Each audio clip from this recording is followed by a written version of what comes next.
You're making the case that this is the most striking contrast yet on the topic of national security and perhaps immigration.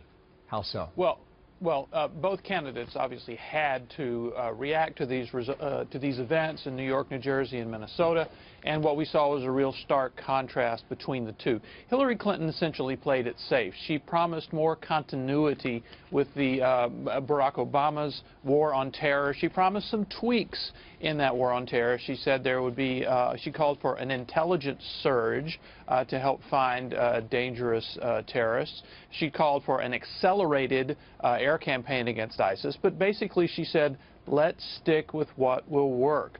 On the other hand, Donald Trump says, well, look, what we're doing now is not working.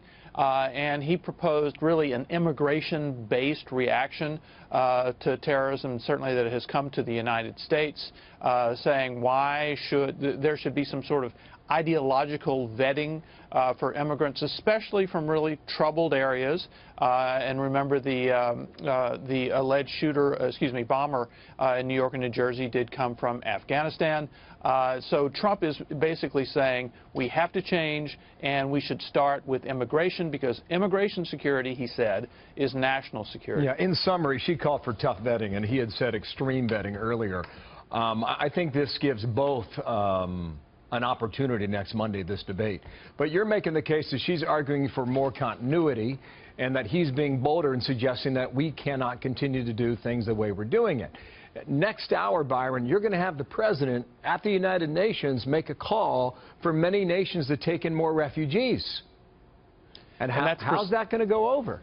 Well, Donald Trump is going to say that's crazy. You can just bet that Donald Trump will say that. It's basically what he said yesterday. He said it at many, many speeches in the past. But look, this change versus continuity theme is just a much bigger theme in this campaign. It's pretty clear that a lot of Secretary Clinton's campaign is to continue the work done by President Obama, but just to change this here or that there and make things a bit better. Actually, it's one of the things that perhaps does not excite some of the voters who were excited by Barack Obama in 2008 and 2012, and Donald Trump clearly calling for a lot of serious change, and the war on terror is probably the best example of him doing that. Thank you, Byron.